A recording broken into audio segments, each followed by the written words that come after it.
Hey there. I just can't seem to avoid pissing people off. I recently made a video called Veal is Tasty, and I talk about how I don't really mind eating meat. Well, this gentleman was not pleased, and he sent a comment where he basically said, I am selfish, I am uneducated, and he told me that he hoped I would die and have nail polish remover thrown on my melted skin. Well, I figured I had to respond to that. And my response to that gentleman, and you can see the comments and see exactly what I said. My basic response was, "Hey, buddy, congratulations. I've made a lot of videos in support of gay rights, and as a result, I've gotten a lot of nasty comments from a lot of bigoted, knuckle-dragging people. I thought some of those comments could never be topped, but hey, to that guy, congratulations, buddy. You have topped them all." Yes, very, very impressive indeed. And about the whole selfish thing, I mean, he's kind of missing the point of the video. The point was that we should care about people before we care about animals. And, from a practical standpoint, I'm mostly on his side. I'm trying to become more vegetarian. I acknowledge that eating meat is unsustainable. It's bad for the environment. People should eat less meat. I'm working towards eating less meat. Since Lent ended, I've eaten 60% of my meals at lunchtime have been vegetarian, so I'm moving towards becoming more vegetarian. But I did say I would eat meat occasionally because it's tasty, and I guess that's his, based on that, he's calling me selfish. Oh, because I put the pleasure of eating meat over the life of an animal. Look, I don't really care that much about eating meat. I think eventually, because of what this guy said, my new goal is to eventually actually become a 100% vegetarian. But with a twist.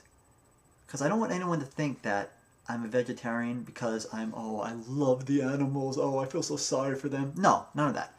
I'll become a full vegetarian eventually, but when I do, once a year, I'm going to have a big-ass barbecue. I mean, a big-ass barbecue for all my meat-eating friends. I'll be at the grill, and I won't eat a bite of it, but I'll be grilling every animal under the sun and serving to my meat-eating friends, just to prove that vegetarianism is about helping our environment, the non-sustainable meat industry. It's not about being nice to animals. If that's what it's all about to you, he calls me uneducated, and he said, "Oh, if you only could befriend a cow, you know that you're murdering them." I'm educated enough to not project human emotions onto a cow. Okay, I know. It's not about, "Oh, Bambi, babe." No, all right. I think that's kind of a juvenile attitude, okay? That's just the way I feel. I mean, you can feel, actually, no, it's okay. You can feel that way, but, you shouldn't put down other people that feel otherwise. I mean, I know a lot of these vegetarian sorts, I'm generalizing, a lot of them are quite liberal, and they probably see themselves as above, like, these backwards, say, religious creationists, But I think that the vegetarians that get emotional about animals are just as unscientific as creationists who take the Bible literally. They're just as bad. In fact, they're even worse because a lot of these creationists were brought up in that kind of household, and for lack of a better term, they're almost brainwashed at a young age to believe that. Where most people that are strict vegetarians, they're not brought up that way. They come to believe that later in their lives. And if you come to believe it for rational reasons, fine. But if you come to believe it because, I feel sorry, I don't want Babe to die, that kind of stuff, fine. You can believe that. You can be kind of uneducated and unrational in that way and believe that an animal brain is anything like a human brain. You can believe that, but don't put down other people that just want to eat meat, okay? As I said, I think we should all eat much, much less meat. But I'm not going to put down someone who chooses to eat meat. I might encourage them, but I'm not going to say, "Oh, you're evil, you're a murderer." That's not how I feel about that kind of stuff. And I certainly wouldn't say, "Oh, I hope you burn alive." I mean, that's very much uncalled for. I've got a few other little topics to cover here. I'm kind of forgetting now, but yeah, I like to think of myself. Well, someday, if I become a vegetarian, I'm going to create a new term here. The type of vegetarian I would be is what I'll call a Elmer Fudd vegetarian. If you're familiar with, the Bugs Bunny cartoons, Elmer Fudd is always hunting, Bugs and Daffy. And there's one classic cartoon where Bugs and Daffy are rattling off recipes to Elmer. Like Daffy's talking about all these delicious rabbit recipes, and Bugs is rattling off all these delicious duck recipes. And finally Elmer stops and says, "Sorry, fellas, I'm a vegetarian. I just hunt for the sport." That's my point. Not that I want to hunt anytime soon, but Elmer, in this cartoon, he was a vegetarian, but he had no moral qualms about shooting and killing animals.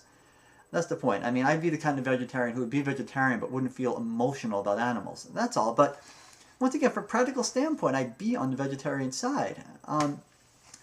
Once again, it's all about perspective to me. I mean, I'm nothing against animals, but I think of all these celebrities that come out against the wearing of fur, like these models that show up naked somewhere and say, "I'd rather be naked than wear fur." I mean, they're using their celebrity to promote a cause. Okay, fine. But, all right, you're going to use your celebrity to promote a cause. Keep in mind that there are genocides going around. Genocides that are going on around the world. There are people dying. And rather than protest or do something or use their celebrity to fight genocide, they're using their celebrity to protect some rodent from being killed for his fur. I mean, it's not a bad thing maybe, but, and I'm not the type of person that would wear fur, but you got to have a little bit of perspective, all right? You get people dying in a genocide and little rodents with the furry backs, or I mean, who cares? That's all I'm saying.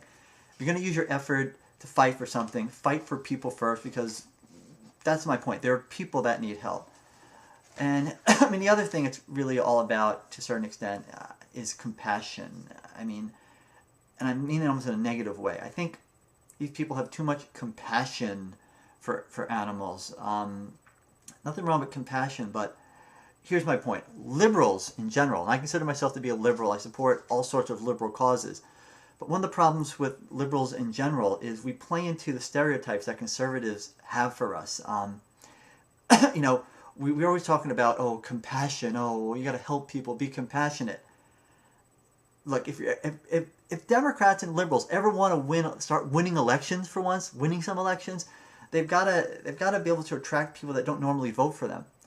And despite the fact that a lot of conservative people don't believe in evolution, ironically, it's also true that a lot of conservative people are very much social Darwinists. All right, they believe that you have winners and losers in life, and for winners, hey, too bad, buddy.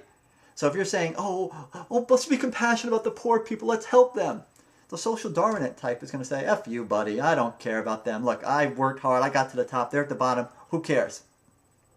So you can't use these type of arguments if you want to win elections. If you want to win these people over, you have to use non-compassionate type of arguments. By this I mean, if you got a lot of poor people, look, they're going to grow up, they're going to be a drain on society. A lot of these people that if they don't get a good education, they grow up poor, they're going to wind up being criminals, and they're going to wind up in jail, and they're going to be a drain on society. And it's a very easy point to make that. It costs more to incarcerate someone than it does to put someone through college. So if you put money into these poor communities, this is going to be money well spent. It's the whole thing about, an ounce of prevention is worth more than a pound of cure. It makes rational sense to help the poor. It makes rational sense, not an emotional compassion argument. It makes rational sense to do this. And that's the kind of argument you're going to have to make as a liberal, as a progressive type of person to get anything done. And that's really the more legitimate argument. I mean, I'm a compassionate person to other people, but once again, liberals need to stop being such weenies. We're going to be stereotyped. Let me playing our violin for people. Just let's try to make, as I know most of my listeners are probably liberal types. Let's try to make rational arguments. Let's try to make the compassionate argument.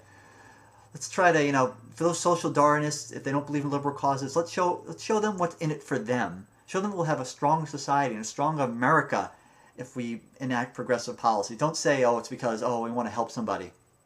That argument's not going to work with anybody. And in the end, if the last 8 years are any proof of it, the last 8 years really tell you that in the end, it's all about winning elections, okay? It's about winning elections, so let's scale back to compassionism and all that, okay? All right, so I've ranted enough today. In any case, thanks for watching, everybody, and I'll see you next time.